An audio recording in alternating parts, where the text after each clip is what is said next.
Ladies and gentlemen, my name is Scott. Hey, yo. Is that his younger brother? It's gonna be Jeff. The cream will rise to the top. Oh, yeah. And you're listening to all of the great action figures from our good friends at Hasbro. The Fully Poseable. Have your own WrestleMania with all your favorite figures. Wrestling Figure. Each sold separately from LJN. Podcast. And we are the Mount Rushmore of professional wrestling.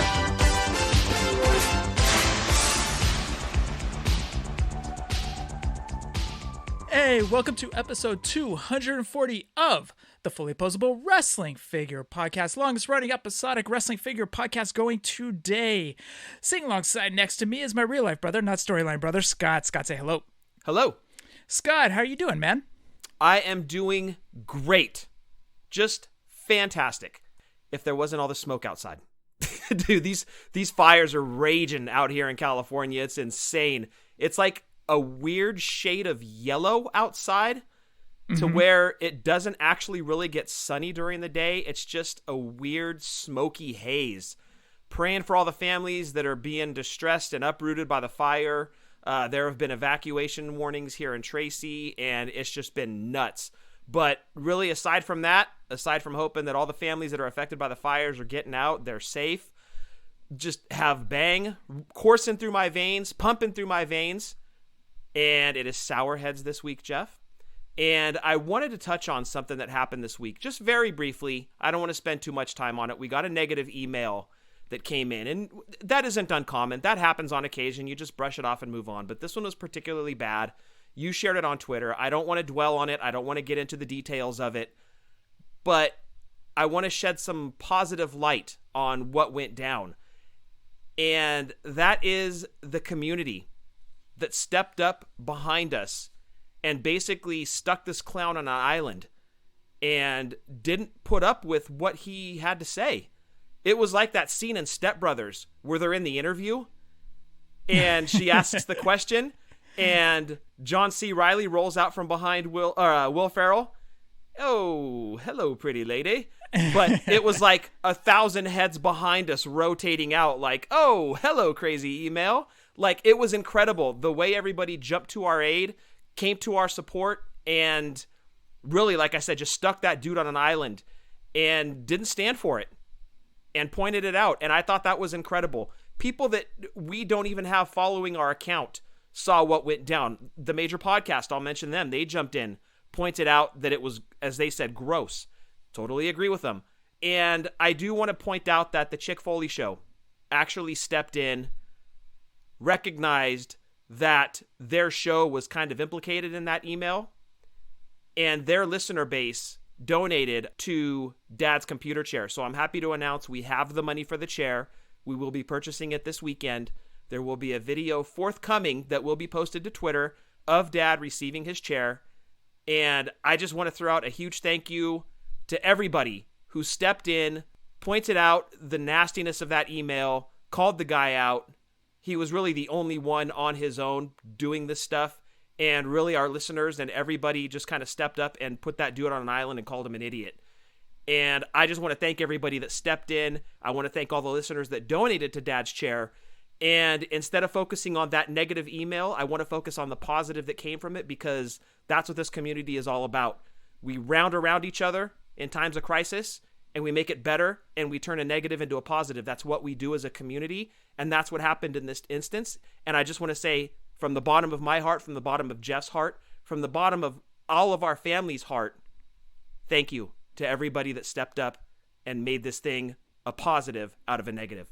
I also want to thank Rad Chad, Steve Hoker, Nate Ringskirts, and Randy, my tag team partner, for also donating towards Dad's chair, because they were the ones that kicked it all off, and then the donation from the Foley family also helped out. So we thank them. But also during this, there were other donations being made, basically because of this whole email, to other charities. And I want to just kind of acknowledge Josh Wallen. He donated to Toys to Tots. Steve Hoker donated to Rain. And JTW for Life donated to UNICEF, which helps children. it's kind of cool that this one negative that I wasn't even going to post until they took a run at our dad. And I was like, okay, this is going to Twitter. Let's have some fun. Yeah. Yeah. And I get that, dude. You normally try to just brush those things under the rug and move on. But that, yeah, not to focus on the negative, but that's kind of what made you want to bring it to light. Yep, exactly. So I want to thank everybody. Thank you guys so much. Thank you to Jay, Steve, and Josh for even donating to those other charities that I just mentioned. So thank you guys. So the cool thing is that it took a negative, like you said, and turned it into a positive. It's what this community does. It's why I love it so much, and all of the people in it. Honestly, thank you from the bottom of our hearts. So Scott, you said you had sour heads going through you, probably the worst bang ever created. You better stop, dude. You'd better stop. Look. I will agree with you. It used to be my favorite flavor. It has plummeted down the charts. It has plummeted. But I think that's mainly because it was part of that multi-pack that we were getting, and we had so much of it in the fridge. I've kind of burned myself out on it. But how dare you call it the worst flavor? We all know that that's root beer. You know, I never tried the root beer. Ugh, good for you. Stop bragging. But in my left hand, Scott, I have a bang. You asshole. You found it. I ordered it off Amazon. Nice. This is Radical Skedaddle. I also have a couple cans for you and Shannon if you guys don't find it by the time next time I see you. Okay, I take back the asshole part. Yeah, that was a dick comment. But I have Radical I have Radical Skedaddle, and I have chilled it. You guys can hear you guys hear that? This is the very first time that I am trying Radical Skedaddle. So, here we go. Breaker and Bane say that it tastes like Starburst. So, one drink, everybody knows the rules. We're going to see if it stays or if he's going to make it skedaddle. Ugh, this is gross. Oh, I don't like that face. That's all bad. Oh, dude. Hold on. Celeste. Oh, no. Get this out of here. Oh, dude. Hold on. Let me take another swig of that. It can't be that bad. Yeah, this was disgusting. Let me take 5 more sips. I'm giving you and Shannon the case that I bought. I had to buy a case, dude. I couldn't even find it. Celeste. Would you buy 24 cans? No, 12. Oh, that's not bad. Okay. Oh my God, dude. It's like drinking Windex or something. Oh, no. Starburst Windex, maybe? You haven't done that in years. I know. Those were back in my drinking days of Windex. Those cleaning products. Myers Lemon, Mr. Clean, whatnot, Mr. Bubbles. Oh, man, no. All right, well, there it is. It's going to skedaddle now. It's out. Sour Heads is no longer my least favorite. Oh, no. That's all bad. It's funny because Toy Guru posted something on Twitter the other night and saying that he loves bangs now. And I asked him what his favorite flavor was, and he said it was that one. Oh, man. Sorry, Guru, man. We don't have the same palate on this one. Oh, no. That's the first bad review I've seen, but I knew as soon as you took a sip of that, the look on your face, that wasn't going to happen. So Celeste needs to come set fire to that immediately. I think she's got her headphones on. She's watching something on her phone or something. Oh, no. Meatloaf! Celeste! Oh, let's move on with the show. Anybody can get any of our shirts from Pro Wrestling Tees or whatamaneuver.net. Any of them at all. We've got 2 new designs up over at whatamaneuver.net. You can follow us on Twitter, YouTube, Snapchat, and the Book of Faces at FullyPoseable, Instagram FullyPoseable WFP. You can go back and listen to any of our past podcasts, any of them at all on FullyPosablePodcast.com. Download that Podbean app if you are on the go. Stitcher, iTunes, iHeartRadio, and Spotify. Please rate and review on iTunes. Like Scott, this week it comes in from Heavy Set. #OneFigCommunity. He gave us sweet 5 stars. He says, one bad apple doesn't have to ruin the bunch, and one doesn't have to pick sides in an argument they aren't a part of. After the recent Twitter blow-up that happened in early July, with the major pod and that community, I decided to give Fully Poseable a shot. These guys have been grinding and hustling for years to build their podcast and corresponding community. 100% DIY, and that alone earned my respect. Everyone is going to have their own spin on everything, and these guys are no different. If you like wrestling Wrestling Figs, and other action figure lines, then I think you will like this podcast. Jeff and Scott obviously have great chemistry as brothers, and it helps pull you into their conversation. Not always being about wrestling figures helps break up what you might hear on other podcasts and allows them to stand out more. I implore everyone to give these guys a fair chance. Let's end the negativity and come together for the One Fig community. Voltron or Megazord, your choice. Keep up the great work, guys. Thank you, Heavyset, for the kind words. Much appreciated. Couldn't agree with you more. One Fig community is what it's all about. There's no reason for negativity. We kind of touched on that earlier. If I had to pick, I'm going Voltron, and that's only because Power Rangers is a little bit past my TV watching time. But absolutely, Jeff, you and I grew up with Voltron. I gotta go with Voltron over that one. Not to say that the Megazord wouldn't do some damage, but going with Voltron. Thank you, Heavyset, for the kind words. When I first heard Heavyset, I was like, oh, crap, did I send in a review that I forgot about? But it was not me. That's not my review. But thank you very much for the kind words. And to kind of touch on other action figures, as Heavyset mentioned, it's kind of something that Jeff and I are trying out, and there has been overwhelmingly positive response to this. I mean, aside from one or two little comments, jabs, whatever you want to call it, there's been so much positivity regarding talking other toy lines, be it stuff from Super 7, stuff from Boss Fight, G.I. Joe, Transformers, He-Man. It all kind of goes back to that nostalgia from the 80s that really sparked this show to begin with. So we're going to kind of keep pushing the other toy lines. We're never going to not talk about wrestling figures. This is a wrestling figure podcast after all. But there is so much interest in other toy lines from our listener base. And as I've said from the jump, we tailor this show to what you guys want to hear. So let us know if we're going too heavy into other stuff. Kind of maybe yank the leash a little bit and be like, hey guys, kind of come back to wrestling figures a little bit. We try not to stray too far. We really do want to tailor this show to what you guys want to hear. And so far, the feedback has been overwhelmingly positive. So we're going to kind of keep going in that direction, do like an 80-20, say, wrestling figures to other toy lines. And if that's kind of a happy medium for you guys, we'll kind of keep it going in that direction. But we're going to keep throwing it in until you guys literally just hold up a stop sign and tell us to knock it off. So glad you guys are enjoying the content so far, and big thank you to Heavyset for the positive review. You can send us any audio questions, or anything else at all to fullyposeablewfp@gmail.com. Scott, why don't you hit up our good buddies over at FOCO? Jeff. Yes. Do you want to prove you're the undisputed World Heavyweight Champion of WWE fandom? Of course you do, and FOCO.com is here to help. With FOCO's WWE bobbleheads, you can visit Suplex City with Brock Lesnar and Paul Heyman, let in the Fiend Bray Wyatt, and break some glass with Stone Cold Steve Austin. FOCO's line of WWE bobbleheads includes all your favorite superstars and legends from then, now, and forever, including Becky Lynch, The Rock, Ric Flair, John Cena, Seth Rollins, AJ Styles, Ronda Rousey, Andre the Giant, and more. These bobbleheads from FOCO are handcrafted and hand-painted to depict the biggest names in sports entertainment, making them must-haves for fans and collectors alike. Don't miss out on these awesome collectibles. Head to FOCO.com now. That's FOCO.com, FOCO.com.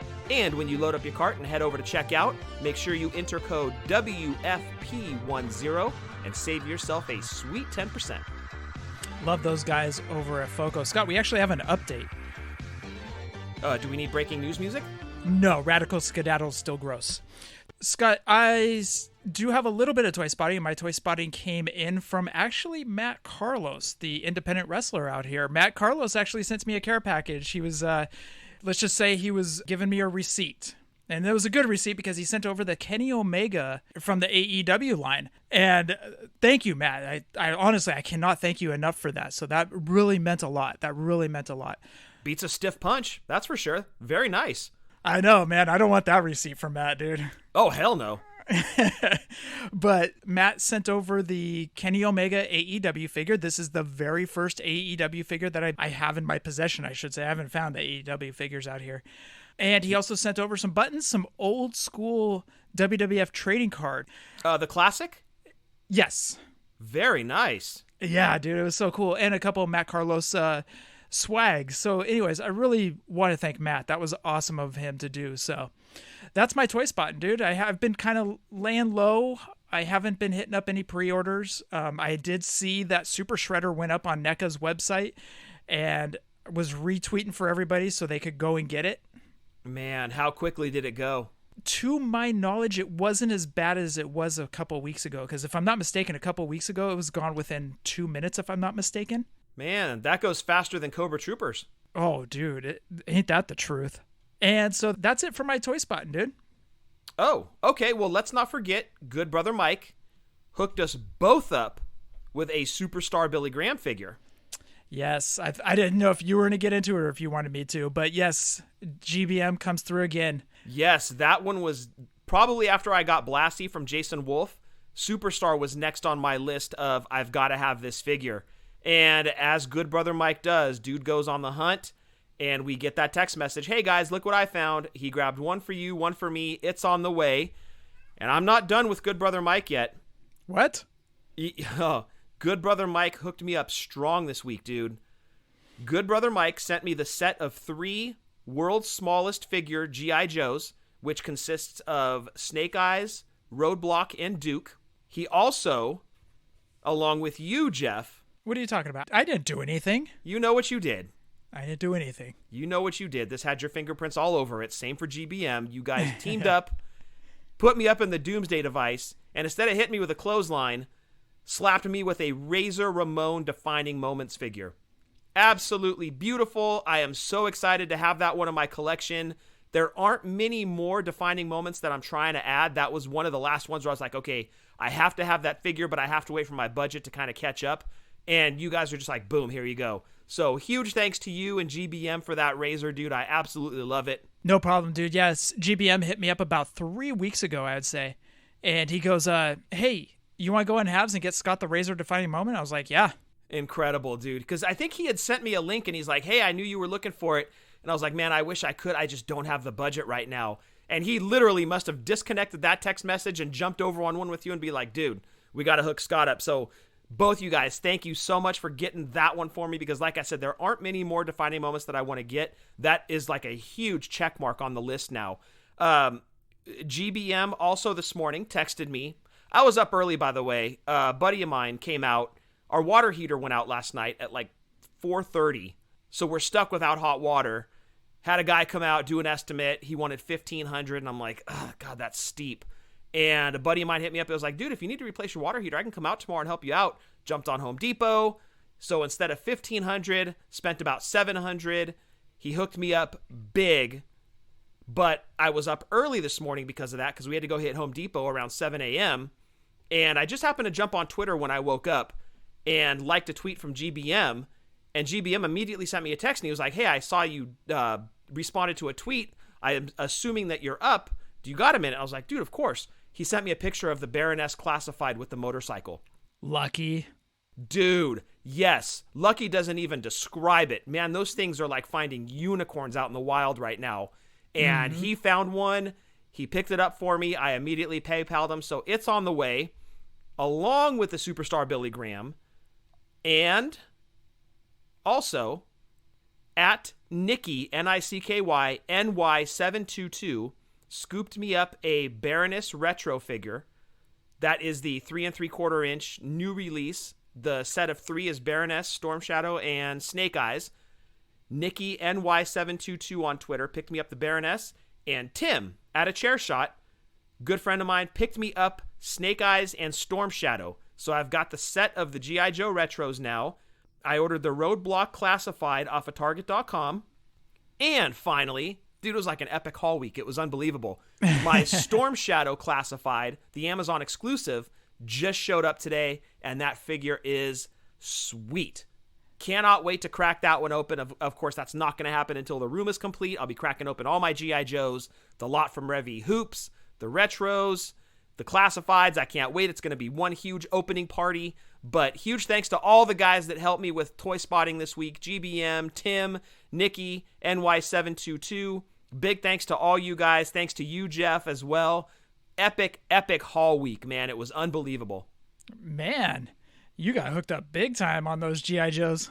Yeah, big time. It's crazy. And you know what's funny too is going back to when I was a kid, the first toys I remember having are the old Migos, which were around 8 inches tall. They were really well articulated. You guys know the Migos. I had all the superheroes, and from there it went into Star Wars.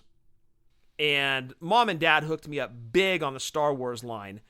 After Star Wars, it was G.I. Joe. So my Star Wars collection really started to dwindle as far as new stuff goes after 82 when G.I. Joe came out, because that really took over my collecting passion until, of course, LJNs rolled around in 84, 85. Then it was almost full-on wrestling. And I was trying to figure out, why did I gravitate back towards G.I. Joe and not Star Wars? Because, I mean, I watch all the Star Wars movies. I love them. I just talked about that. I went back and watched a bunch on the Disney Network. But I'm wondering why I didn't go back into collecting Star Wars and I went to G.I. Joe instead. Kind of weird. And I don't have an answer for it. It's just one of those things that crossed my mind. Like, why didn't I go back to Star Wars? Because you do not like Jabba the Hutt. I really don't.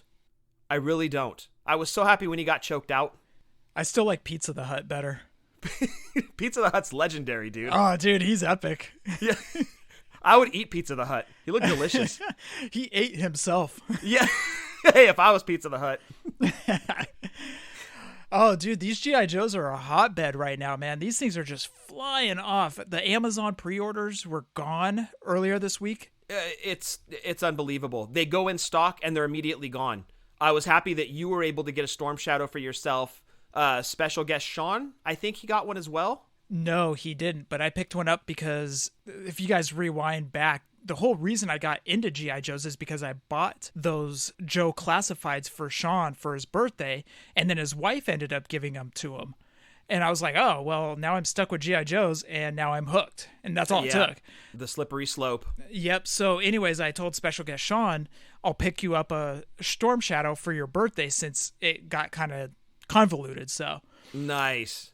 So Target, man, I'm so over Target with these exclusives. It's ridiculous. I'm not even gonna bash them again. It's like a broken record. I'm not even mad, Target. I'm just disappointed. No, I'm mad. Who am I kidding? You guys really botched this thing.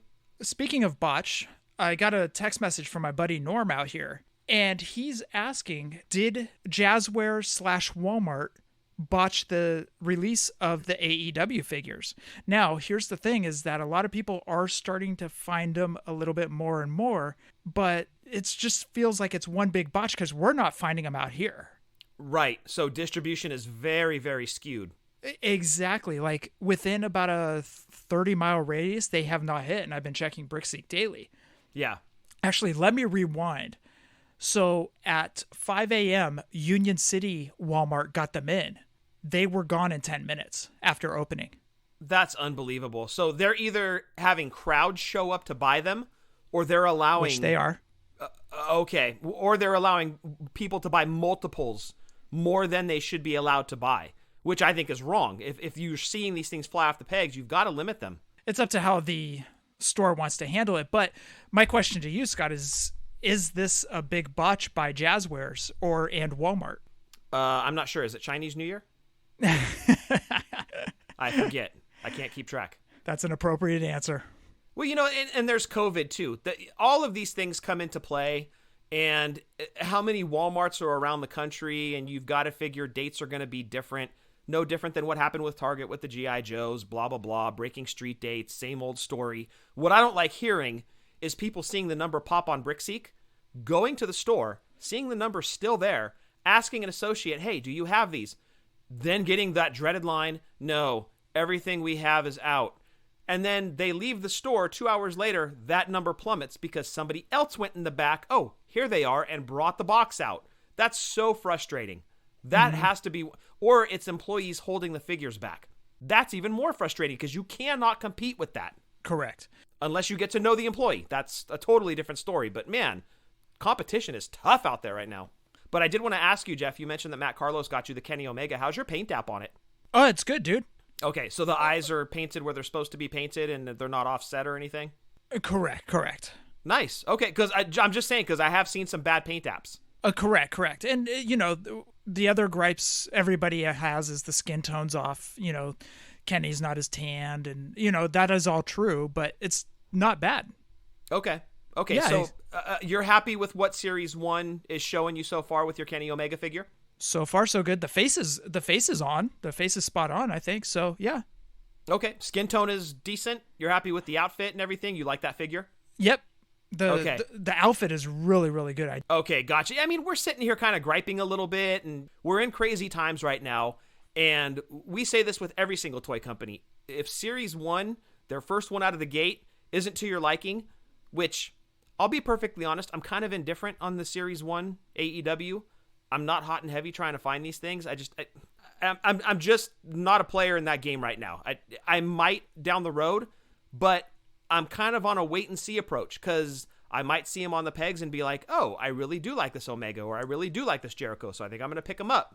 I'm really, I guess indifferent isn't really a great word to use. Lukewarm, I guess, would be a better word, but I'm on more of a wait and see approach, not just with Series 1 with having them in hand and seeing how they look, but for more series down the road too.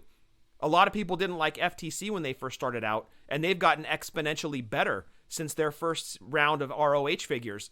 And I really feel that Jazzwares with the AEW line, they're listening to the gripes that people have with their Series 1, and they're already making changes on the fly to ensure that by Series 2, 3, 4, 5, and so on, those complaints are going to turn to compliments, because they're going to fix what's wrong. So by the time Series, I would say even 3 or 4 come out, all those gripes that we're hearing now are going to be gone.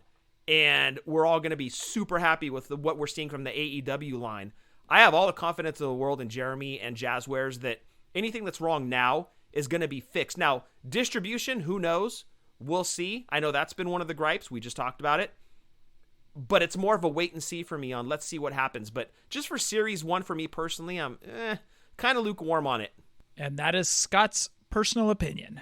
Yes, just mine. Which he is entitled to. Does not necessarily reflect the views of the show, but 50% of the views of the show. I was going to say, 50% of the views. Just not 100%. Scott, we've got a bit of news to jump into. What do you say we jump into it? Let's talk about it. Oh, you gonna learn today.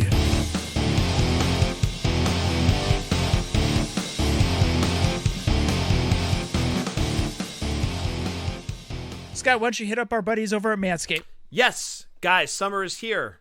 We're stinky. We're sweaty. Our nails are probably too long. That's why you want to head over to manscaped.com, load up your cart with the weed whacker, the lawnmower, the shears. Throw them all in your cart. Get yourself some ball deodorant while you're at it. Use code WFP20 at checkout. Save 20% and get free shipping. Keep yourself smelling nice and looking great for summer. Manscaped.com. Use code WFP20 at checkout. 20% off and free shipping. Manscaped WFP20 gets you 20% off. Scott, our buddies over at FTC revealed their Chris Candido figure. Chris Candido will come in the black trunks.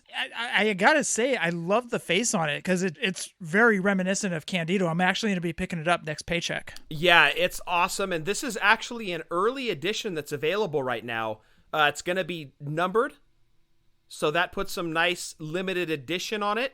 And it's going to have accessories that will not be available with the main release. And the accessories that come with this version of Candido are a pallet, a chair, and a towel. Great looking figure. If you're interested in getting the early edition of Chris Candido, head over to Figures Toy Company right now and throw it in your cart. Pick it up.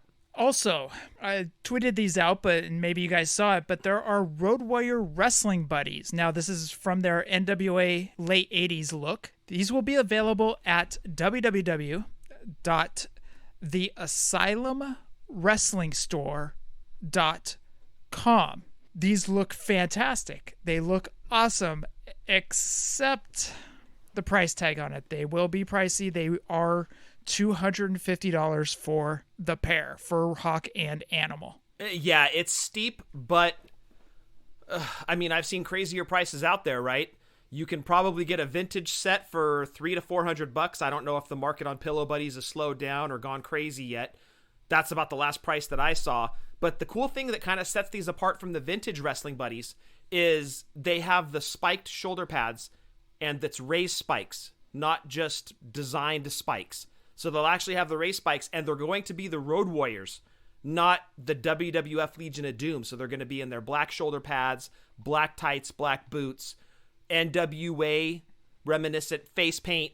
So these are going to set apart from the vintage Pillow Buddies, the red and the black. These are going to be actually Road Warriors and not Legion of Doom. Very cool, hefty price tag. We'll see who the big ballers are getting their Road Warriors sets over at the Asylum Wrestling store. Also, update to New Japan Wrestling Figures Wave 1 is that there is no update. I got an email from Super 7 regarding the New Japan Wave 1 that I pre-ordered. Hello everyone, we want to check in with you on the New Japan Pro Wrestling Ultimates Wave 1 pre-order. As many of you know, all of our figures are custom made and produced in exact numbers. Because of this unique approach to toy design, the production process takes a bit longer than other toy lines, but the results are worth the wait. Please be on the lookout for production updates, including some exciting test shot photos, as we continue through the manufacturing process.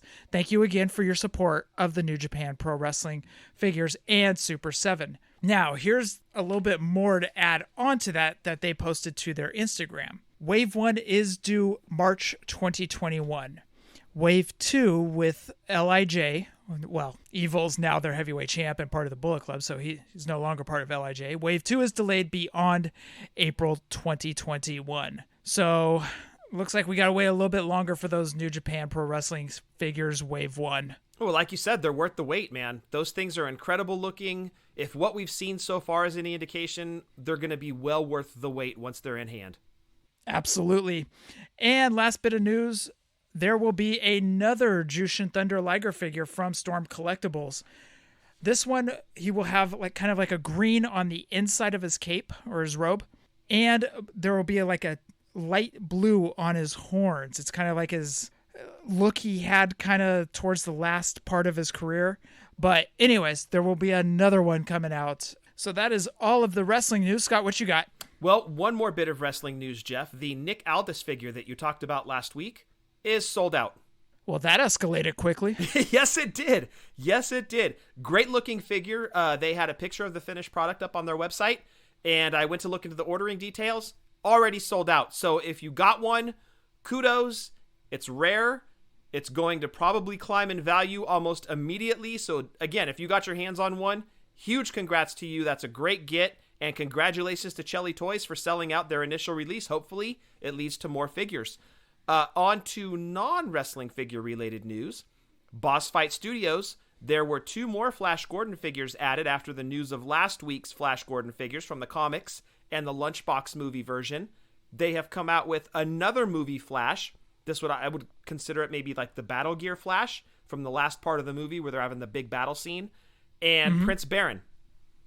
So 2 more movie Flash Gordon figures were added. Flash and Prince Baron. More Boss Fight Studios news. They are killing it lately. They are releasing Phantom figures. And they are going to be up for pre-order now. And you can get the Phantom and Julie Walker. And they are also going to be producing, not up for pre-order yet, but Phantom and his horse. So, Boss Fight Studios doing big things with Flash Gordon and Phantom. On to Super 7. They did a 3-pack of Slayer, Jeff, from their Live Undead. It's a 3-pack of figures in a headstone-shaped package. Comes with a Slayer headstone inside the box. Slayer's kind of drawn out in blood. Incredible looking, $54 price tag, and available for order now. Only 3 of them? Yes, 3 of them. Well, there's 4 in the band, right? But you get 3 of them. All right. Sorry, I'm sorry if you're going to make a band, I kind of figure everybody would be thrown in there, but dude, nobody likes the drummer. Come on. Move along, Scott. Yes, $54 available for order now. And rounding out with Super 7, Jeff, they did speaking of Voltron Ultimate is officially up for pre-order. It has metallic paint. It's going to come with accessories, and it is an Ultimate. So it carries that Ultimate price tag. But if you are a Voltron fan, this needs to be added to your collection. Trust me, it's in the fashion of everything else from Super 7. It's incredible. Go check it out at Super 7. Voltron Ultimate is now up for pre-order, and that rounds out the news, Jeff. No G.I. Joe talk, huh? Nothing to announce from G.I. Joe. Nothing at all. So we're up to speed on everything G.I. Joe. We discussed it earlier. No new G.I. Joe news. How did you play with your G.I. Joes? Did you just, like, fire their guns, go pew-pew, and just miss everything? Oh, I thought you, like, you meant did I play with them with my hands or rectally or... Whoa. Yeah, I actually treated them like machine guns. If they had a machine gun, it was a machine gun. If it was a laser, like flash, then it was a laser. It wasn't like the cartoons where everything was blue and red lasers. I actually treated it more like machine guns. So that's how I did my G.I. Joes. Yes, characters died. I would get all dramatic with it when there was a death scene. Only if it was a Joe, though. If it was a Cobra, it was very heroic. But if it was a Joe, it was a very drawn-out death. Much like Duke in the cartoon movie, Jeff. I'm not sure if you knew this or if we've talked about this on the show before. But do you remember the Transformers movie where they killed off Optimus Prime? Yeah, sure do. Yes, it nearly wrecked your childhood, Jeff. And yeah, it did. And that actually came out before the G.I. Joe cartoon did. Cartoon movie, I should say. Well, when the G.I. Joe cartoon movie came out, the original script called for Duke to die because Duke's brother, Falcon, was one of the main characters in the movie, and he was a total screw-up, and Duke kind of gets killed because of him. But there was so much backlash from the parents about Hasbro killing off Optimus Prime in the Transformers movie that Hasbro reversed course and decided that Duke was not dead. Duke was in a coma. But here's the thing. If you go back and watch that G.I. Joe movie, the scene where Duke, quote unquote, goes into a coma, dude, Duke's dead. Like, you can tell that they adjusted the dialogue and they made that so that Duke wasn't dead, but you watch that scene, Duke dies right there. And at the very end of the movie, as they've defeated Cobra and they're all flying off, there's this voice dub that comes in, almost like an afterthought, and it's like, oh, I just got word that Duke's awoken from his coma. But you don't actually see Duke.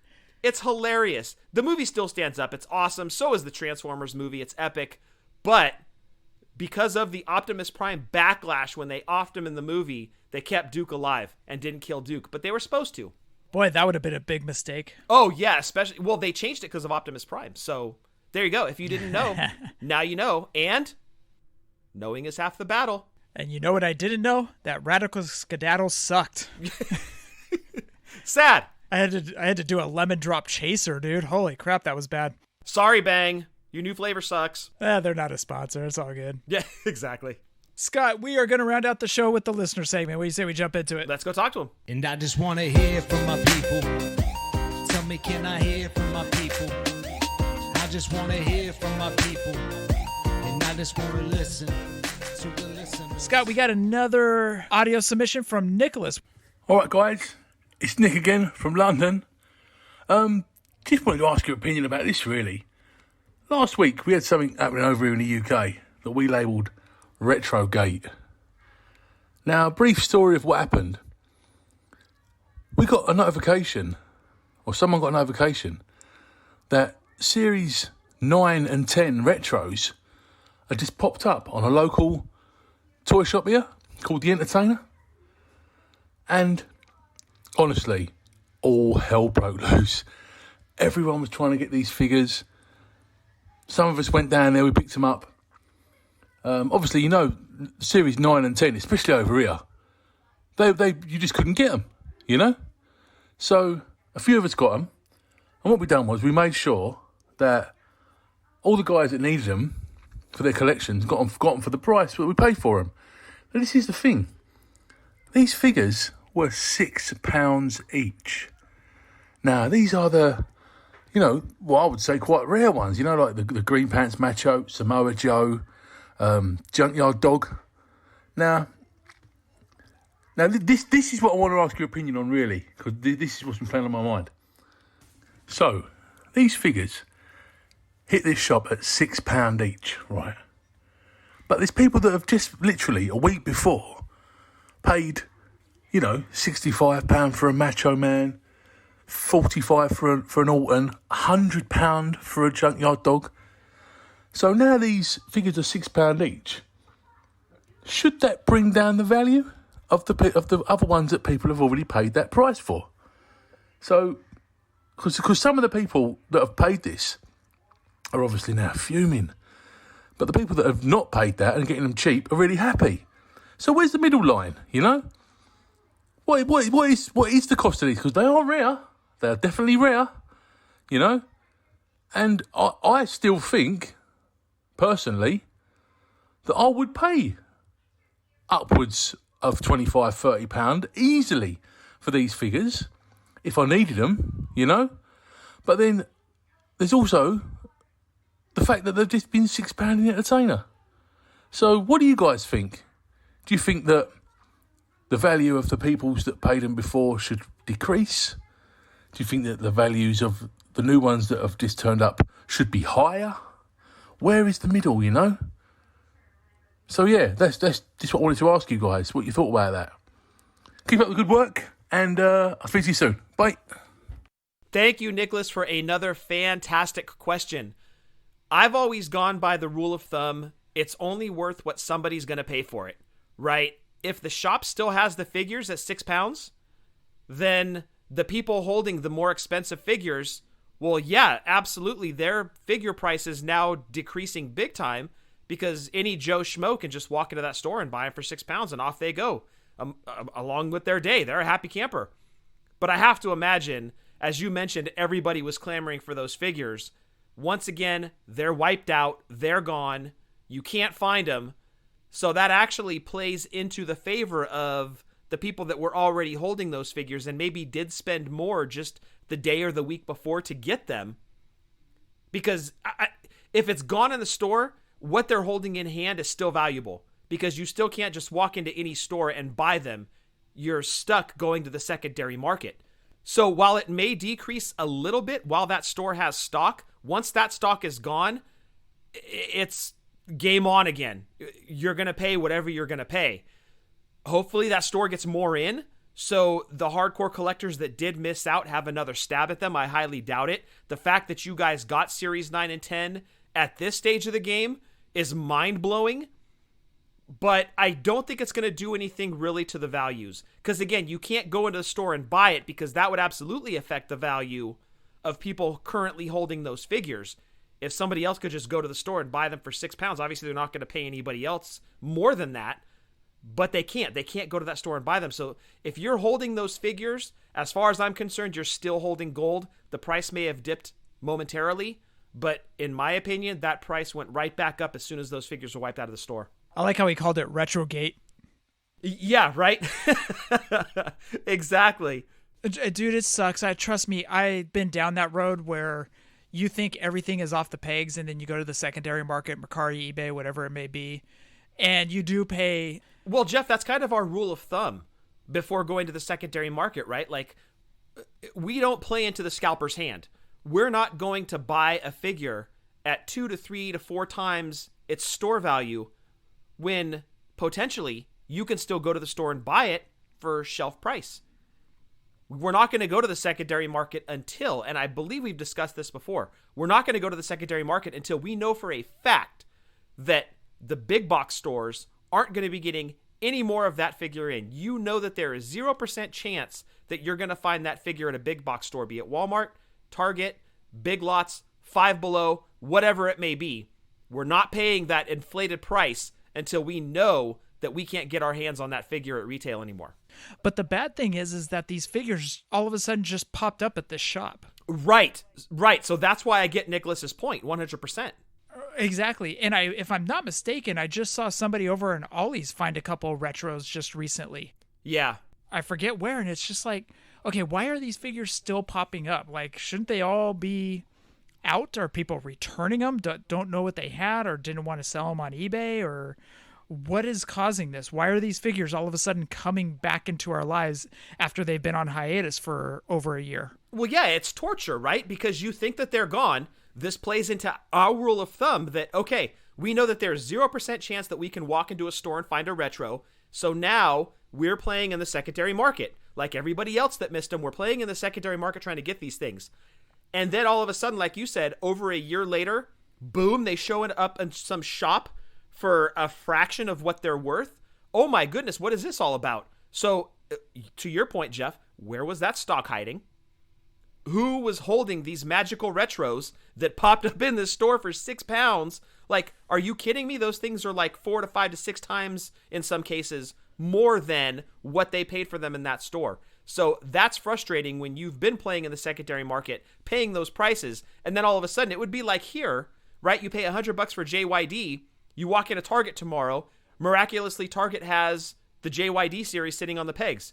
You're going to be pissed because you can't return that JYD to Target for $100. There's no way. You're stuck. Right. So I understand the frustration, but again, it's supply and demand. You can't go to the store now and get those figures that were just sitting there for £6. They're long gone. So boom, back into the secondary market. And I would call this Retrogate because we as collectors, we're being tortured.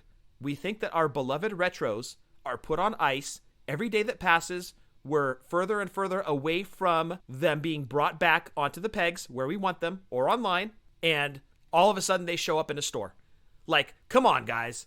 It's bad enough you took them away and now you're like dangling this carrot. Like, yes, we're still interested and we'll pay for them. Please bring them back. Stop torturing us with retros in the stores if you're not going to fully bring them back. It's frustrating. Dude, without Toys R Us and KB, we're witnessing the chaos of everything going on without those stores. AEW figures and resets and Jazzwares and G.I. Joe figures not showing up on Target's pegs and NECA Turtles. Yes. NECA Turtles. NECA Turtles is a whole different monster. Man, those things are hot right now.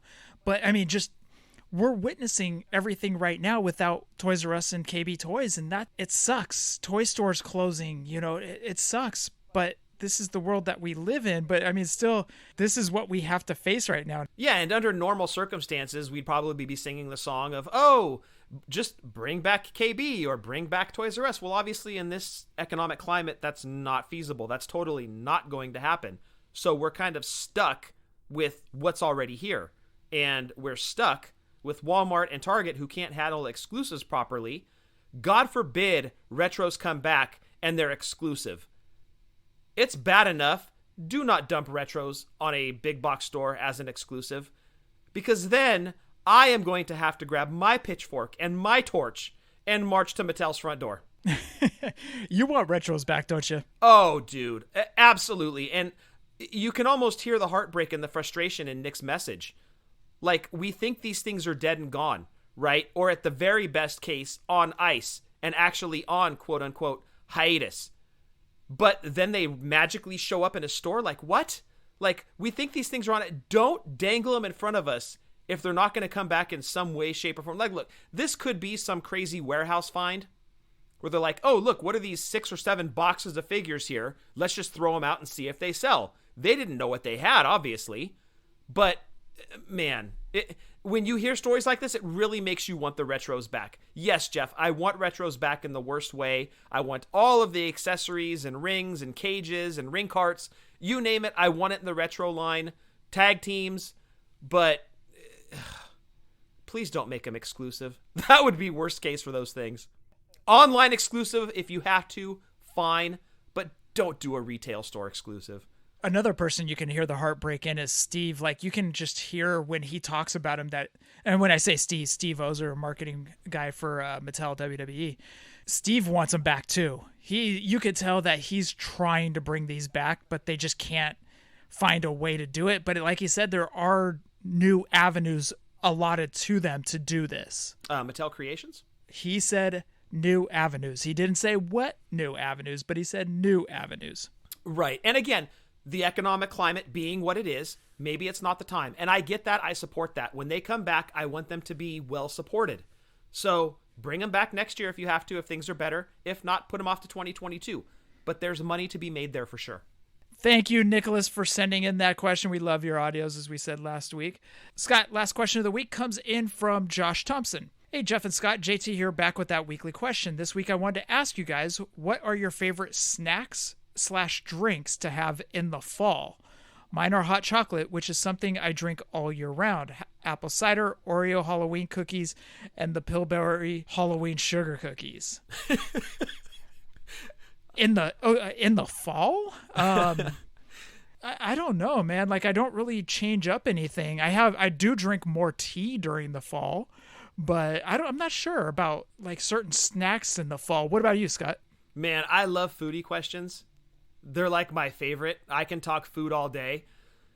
You got to start thinking football, right? When fall rolls around, I'm not a big football guy, but I love football food. So wings are big for me. I mean, wings really are year round, but there's something about football season, even though, again, I'm not a big football guy, but football and wings, hero sandwiches, gosh. And what are hero sandwiches? Just sandwiches on that special, like the longer rolls and not just like white bread. Not Chris Hero sandwiches.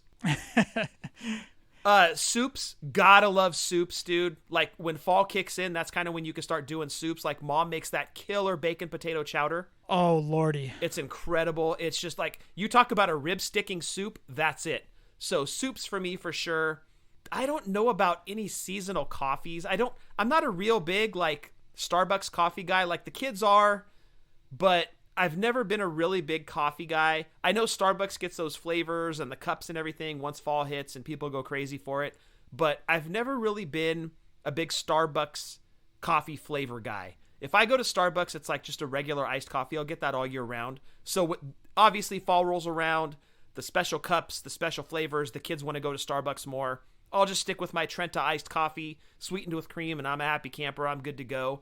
But yeah, you think fall like soups, sandwiches, wings, and one of my favorite things to do during football season is to go to the supermarket and buy sausages and cook up sausages on football Sunday. Buying some hot dog buns or some rolls, throwing the sausages or the brats in there, and oh, dude, I love it. And that's all when fall kicks in. So I will say during Christmas time, I do drink a little bit more hot chocolate. What we do is we always walk down what they call out here in Alameda, they call it Christmas Tree Lane. It's one of the longest running streets that is always decorated. It's like Notorious or whatever. Anyways, but I like walking down there with a thing of hot chocolate. But it's funny because we walk down there and by the time my hot chocolate cools down, we're already done. You know? Perfect. I'm like, well, that was a waste. It's like we have to make it 4 hours before or something. But I love walking down there with a thing of hot chocolate. I do love that very, very much. Well, and of course, when fall kicks in, then you start to look forward to Thanksgiving dinner, and of course, Christmas Eve and Christmas dinner, and it's awesome. I love fall. I'm not a big summer guy at all. I've never been a fan of the heat. I'm a big fan of fall when things start to cool down a little bit. And you know Halloween is right around the corner, and then boom, you got Thanksgiving, then boom, you got Christmas, then immediately you've got New Year's, and of course, New Year's, you got to drink. Like you got to drink on New Year's. I don't know if I've had a sober New Year's in forever. So yeah, that's my cue. Like when fall hits, I know there's all that stuff to look forward to. One thing I loved is you and I would always play video games when it was raining outside because neither one of us were going outside to play. Right. So I remember one time it was pouring cats and dogs over at mom and dad's house. And you and I sat and played Sega Genesis Aladdin all day. And we finally beat it. We started at like 10, I think. Paused or saved the game to watch WCW. And then turned it back on. So we played that game basically all day, minus that 2-hour break for WCW. We finally beat the game at like 9:00 that night. Oh my goodness. I don't know what got into us, but we just were like, okay, we're going to play this damn game and we're going to beat it today. I don't know what the hell got into us. Man, I can't even imagine having that time on my hands now. Just to be able to sit around and play a video game for an entire day. But yeah, when I was a kid, dude, we could just do stuff like that. You sit around for an entire day and play video games, no problem. I remember one day, Bionic Commando on the original NES. Like, I'm kind of talking to the old timers here. That game was, the first part of it wasn't so hard, but the deeper you got into the game, it was like they ramped up the AI on that thing and it became near impossible. And I spent an entire Saturday playing and beating Bionic Commando. In fact, Bionic Commando for the NES was so hard, you had one shot at hitting. So think that final scene in Star Wars where Luke is flying his X-Wing down the chute, right? And he's got one shot with that torpedo to get into the Death Star, and then he has to take off and hope that his target is hit, right? Bionic Commando had a part like that. You fell off of this ledge, and you think you're plummeting to your death. And dude, you're falling like 100 miles an hour. You're flying. You've got your gun drawn, and this target appears, and you can see it for a second, and you have to time your shot. And when you timed your shot right, you would hit the target, and you blew it up. Game over. You win. And I hit it on the first try. I have no idea how I did it. I had never seen that before. Just first try, boom, I did it. But much like with Aladdin, I started in the morning and I finished that night. Like, I hated that. I never played that game again. I beat it and I was done with it. And I'm sure Aladdin was the same way. I remember that game being really, really hard. That's why when you mentioned, I was like, oh God, I hate that game. I remember being very difficult. Like Battletoads. I remember how almost impossible Battletoads was. Or that part in Teenage Mutant Ninja Turtles for the NES where you had to swim through the pink coral or whatever. Oh my gosh. You want to know where rage comes from in this older generation? It comes from those frickin' turtle games, dude. So that was my next story, was we went to that hole-in-the-wall video store that we used to get all of our Coliseum home videos from. Oh, right. We would also rent the NES games from. Yep. We went there because it was a 3-day weekend. We went there on a Saturday or Sunday night. We got the Turtles game. They actually had it in because that game was, it would come into the video store and somebody else would be taking it right out of the video store. It was like handing it off, basically. Exactly. People knew when the turn-in time was and they just wait for it. Exactly. So somehow we scored it. Scott brings it home. He's all, dude, I got the turtle game. And we're like jumping up and down. We're celebrating this, you know. There was much rejoicing. Mom and Dad also got us pizza. I mean, it's funny. I love it. I was thinking back to this time. But the best part is we got to some of those parts where you had to swim through the electric grass or whatever was hanging down. God, I'm picturing it now, and I could feel the rage building inside me. So Scott's playing, and he's trying to get through it. He doesn't get through it, so he hands the controller over to me. I die instantly. I hand the controller back to Scott, because that's what we did, is we always would hand the controller, once we died, we hand the controller back over, which sucked for me, because Scott was always really good at these games. So Scott would start playing, and then I'd never get the controller back. But anyways, so Scott gets the controller back, and he's going through, and he's trying to swim between these electric whatever. He doesn't get through. Now, you can see the level of frustration starting to build in Scott. Oh, yeah. So he hands the controller back to me. I die instantly. I'm like, okay, here you go. So Scott gets a little bit further, and he dies. Scott is now cursing and slamming the Nintendo controller down. Like, he's like, dude, what is going on? I was like, I don't know. This thing sucks, dude. Yeah, screw this game. Yeah, I was like, let's pop in Madden or RBI Baseball or something. Yeah, let's play Bases Loaded. So I remember playing it all next day, and then I don't know if we ever got past that part, but there was another part where you had to jump over this little water part, but you couldn't jump because you had a ceiling, and the turtle would bonk its head on the ceiling. And Scott was like legitimately cursing at the game the next day. Mom and Dad are just like, oh, we got to talk to him about this boy's mouth. Yeah, right. Yeah, Scott's got a Tourette syndrome, apparently. But I don't think we ever, by the time we had to take that game back, I don't think we ever got through that or anything. No, definitely did not beat it. I think we ended up buying it, and I don't know that I ever beat that game. That game was beyond frustrating, but at least it was better than that first WWF game that came out for the Nintendo. Do you remember how excited we were when Uncle John brought that to us? Oh my goodness, dude. Like, that was the equivalent of finding a pot of gold at our age. Like, yeah. Getting that game, Hulk Hogan ripping his shirt off on the cover, we're like, oh my gosh, this is going to be the best thing ever. And I guess when it came out, it was. But now you go back and play it, and you're like, what is this? It's so bad. But man, back in the mid 80s or late 80s when that came out, that was the jam, dude. Uncle John brought that over to us. Literally, you and I bolted upstairs, and we're playing it, and we're like, our faces was equivalent to drinking a Radical Skedaddle or something, But dude, I don't know what happened. We were just like, this ain't that great, but we got to keep playing because one, Uncle John got it for us, and two, it's WWF. It's Hogan. He's ripping the shirt off. Andre's in the game. We got to play. Yeah, but see, we were used to playing WWF Superstars in the arcade, and while that was really good, it didn't have finishers in it. It was really good. We were kind of like, okay, high hopes for the Nintendo game. Yeah, not so much. Now, WrestleFest is a whole different story. WrestleFest really raised the bar. The other one I love is when we got Super Nintendo. I know I'm going into another story, but we got a Super Nintendo and we got that WWF WrestleMania game. Oh, gosh. Yes. So Scott and I are coming home from Stone Ridge, which is about 20 miles away out in Pleasanton, California. We're driving home. Scott and I are just sitting in the seats like, all right, Dad or Mom, can you floor it a little bit? Can you push this thing up to 88 miles an hour? Just take us home, you know?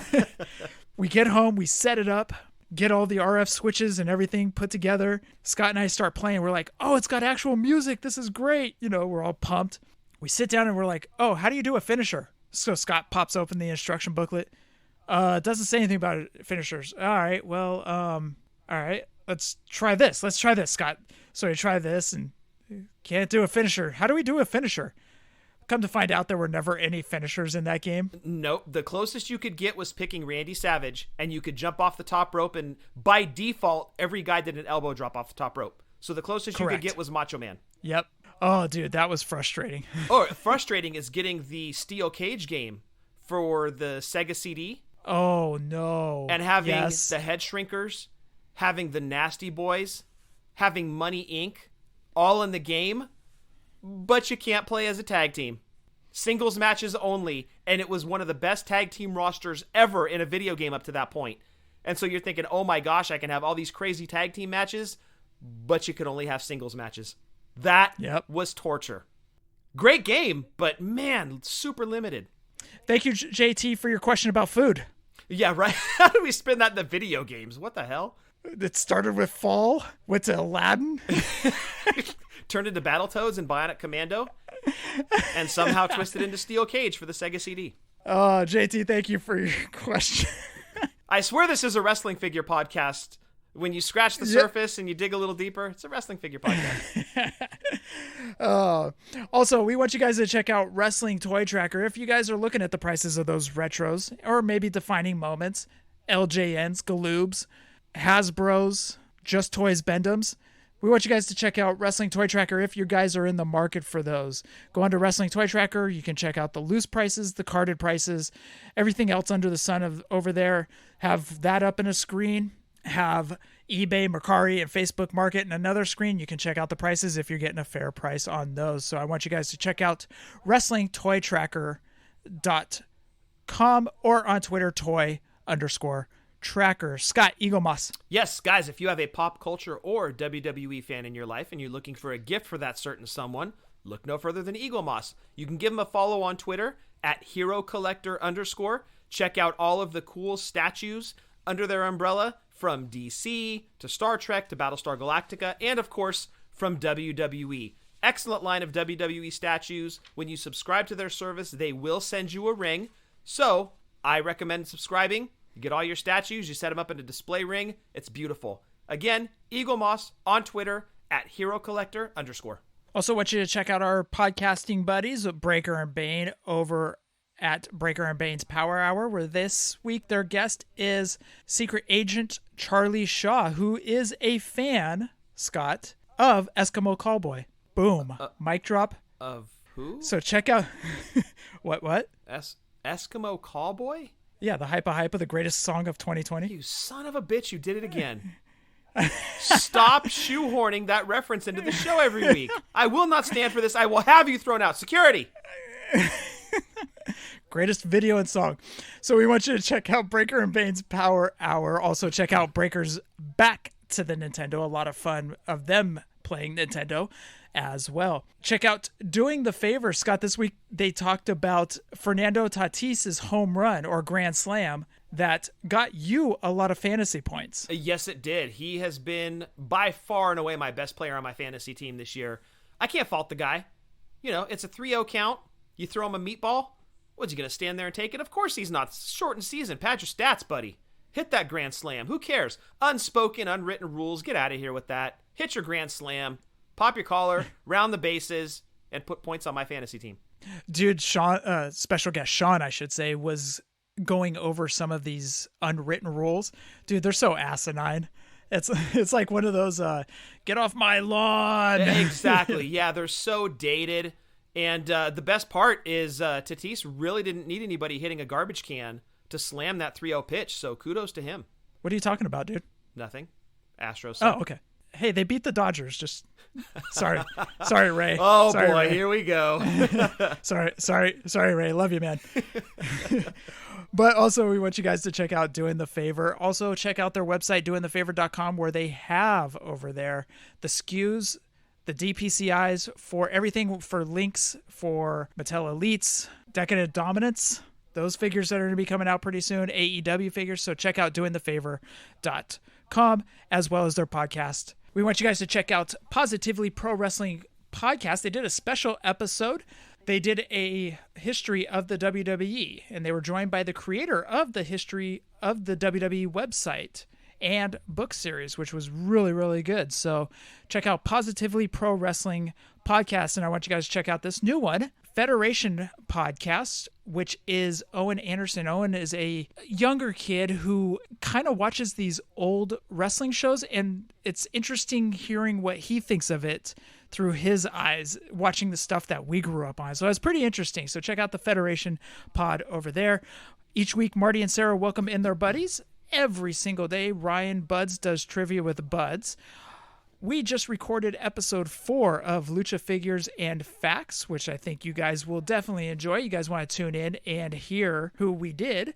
RJ over at Ringside Rant does an excellent show as well. Rucker and White Marty over at Boot to the Face, and Scott, Drunk Wrestling History. What you got? Yes, follow the Drunk Wrestling History crew over at Twitter at wrestling_drunk. Our latest episode covers TakeOver 2015 from Brooklyn, the great Sasha versus Bayley match that is my second favorite match of all time. We go in depth on that one as well as the card itself, and we drink while we do it. Give us a follow again on Twitter at wrestling_drunk. Scott, roll call.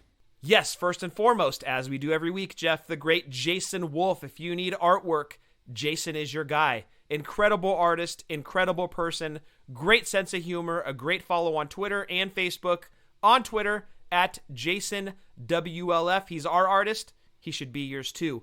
And Jeff, I just want to throw it out to our sponsors this week. Big thanks, Manscaped. Head on over to manscaped.com. Use code WFP20. Get yourself 20% off and free shipping. Of course, I want to throw it out to FOCO. Head over to FOCO. That's FOCO.com. At checkout, use code WFP10. Save yourself 10%. Get yourself some sweet WWE bobbleheads. They've got the new Hogan, Undertaker, Triple H, Edge. Incredible looking bobbleheads. They're beautiful. You'll love them. WFP10 at checkout. Save yourself 10%. Eagle Moss, check out their cool statues that they've got over there. Not just WWE, but a bunch of different properties. Head over to Eagle Moss. Check them out on Twitter at HeroCollector_. And finally, Jeff, I just want to throw it out again to all the listeners, as I talked about earlier, taking a negative, turning it into a positive, helping the community every day in multiple ways. You guys mean the world to us. So again, from the bottom of our hearts, I just want to extend a huge thank you to all of you out there listening. That's to our listeners that have been with us since day 1, since day 20, to this is your first show listening to us. I just want to thank everybody for tuning in, for making this show what it is today. Just a bottom of our hearts. Thank you to all of you. And Jeff, that rounds out roll call. Do you want to talk more video games?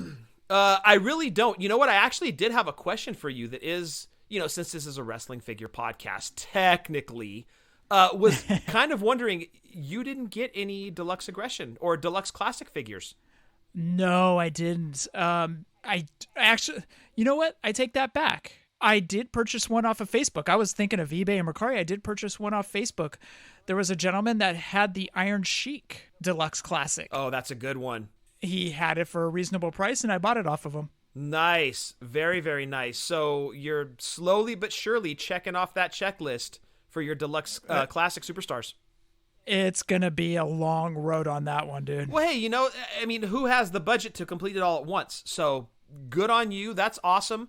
I'm kind of holding out hope that this trend of legends that we're seeing from WWE Mattel continues. And I'm not just talking the Legends series. We know that that's got a few more series lined out. I'm talking more sprinkling them into the Elite lines.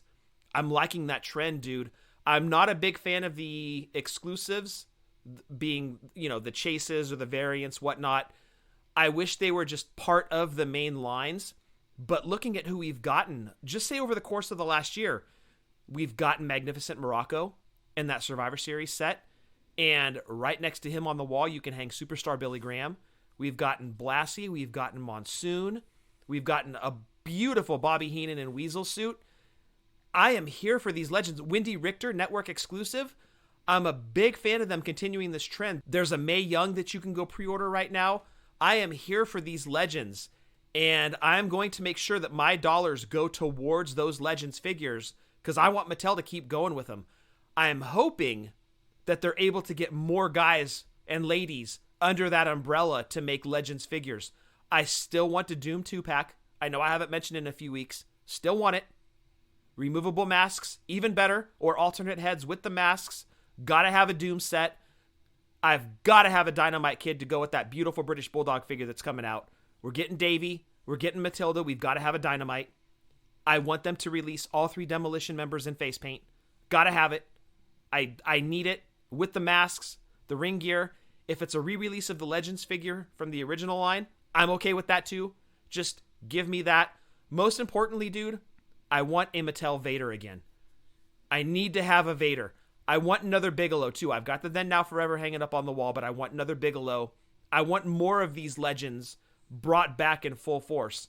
And yes, we have the Legends line. And yes, I'm hoping to see these names pop up, but we know that they're not under deals. Some of them, Demolition specifically. But we've got to have Demolition figures. I want another set of Rockers. Make it Midnight Rockers if you have to. That would be even better. I want Road Warriors figures again. These are the names that I want to see start to pop up when Mattel announces more figures. I'm liking where the legends are going, and I want to see more of it, and I'm making sure that every time there's a legend, my money's behind it, supporting it. If they are available to us, we will find a way to get them in the line. Thank you, Steve. And that's not being jokey. That is 100% serious, because if there's anybody that's going to make it happen, Steve is the dude. And he won me over with that Harley race in the flashback. Nobody actually owns that figure. I think that thing is just a figment of everybody's imagination. Nobody really owns one. All right, Jeff, I know you do. I'm just I'm just mad because I don't. But if anybody's going to make more legends happen, it's going to be Steve. And look, I totally didn't mention Mr. T. One of the most beautiful figures ever created by Mattel. That Mr. T is excellent. There's going to be more of them. I'm liking what Mattel's doing with these Legends figures, so just kind of a positive shout out to Mattel that thank you for all these Legends. Let's keep it going. Keep more names coming, and let's work harder on getting more names under that Legends umbrella. I would kill to have a Demolition, dude. And look, Chad Young, huge congrats on getting that Akeem. That is awesome. That's another name that I want in the Legends line, in the Mattel line, or just throw him into an Elite line. Give us a one-man gang while you're at it. I'm here for it. Give us all the legends. If I could get every name from WrestleMania, let's say 1 through 6, I'm a happy camper. So let's see what we can do to make that happen. So you want Billy Jack Haynes? Yes, I do. You want Hercules? Dude, you throw a name out, I want it. I'll even take David Sammartino if I have to. That was my next one. I will fund the hell out of Legends. Absolutely. I think, what was was it Mr. X? I think Junkyard Dog faced him, or the Executioner. I forget who it was at WrestleMania 1. I'll even buy his figure. You would actually buy that figure? Absolutely, 100%. You know what had happened is we would get to the time that Mr. X was going to get a figure, and you would be like, oh, but I got to put my money towards G.I. Joe's. Well, there's this new Target exclusive line that I'm never going to find, but let me sock the money aside just in case. I wish there was more ways for Mattel to just go out and get the figures, get people under Legends deals like Jax did back in the day. Yeah. Jax had free reign. The handcuffs weren't on them. Mattel is restricted because Steve Ozer obviously wants these same guys that you just mentioned, but there isn't really a way they can do it on their own. They're trying to work with WWE to see if there is a way, but as of right now, there just isn't, and they're kind of handcuffed. So yeah, and we know how hard it is too. Chris DiPetrillo, he goes out trying to get these guys under deals too. So even if Mattel could, it would be very difficult. But that doesn't change my stance at all. I just want it to happen. Mattel's been doing a great job getting guys made in the line. And look, we may never see another Gorilla Monsoon figure in the Mattel line ever, but what they gave us, that figure's beautiful, dude, and I'm so happy to have it hanging up on my wall. And I just want to see the trend continue. The names we've gotten just over the course of the last year have been incredible, and I want that trend to continue, and I want more. And I hope that Mattel wants more too. And again, if it's going to happen, Steve Ozer is the man to make it happen for sure. Let's not leave out J.J. Dillon or Danny Davis. Yeah, thank you. Thank you. And the list goes on. They've been doing a great job. They've been killing it, and I want that trend to continue. My money is here for it. So, Scott, for episode 240, wow. Anything else? Stay safe, stay healthy, Fig License 2016, and happy toy hunting. Want to thank everybody for listening to episode 240. Hashtag Fig Life. Adios.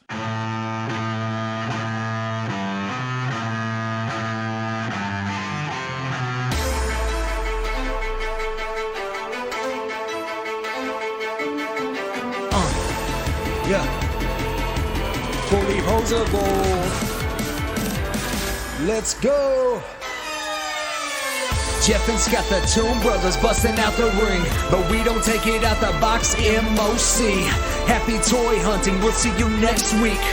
We're the OGs of WFP. FullyPoseable, thank you all for listening. It ain't no storyline, real life siblings. So everybody go and do your toy spotting. Hashtag Fig Life, adios from the Kings.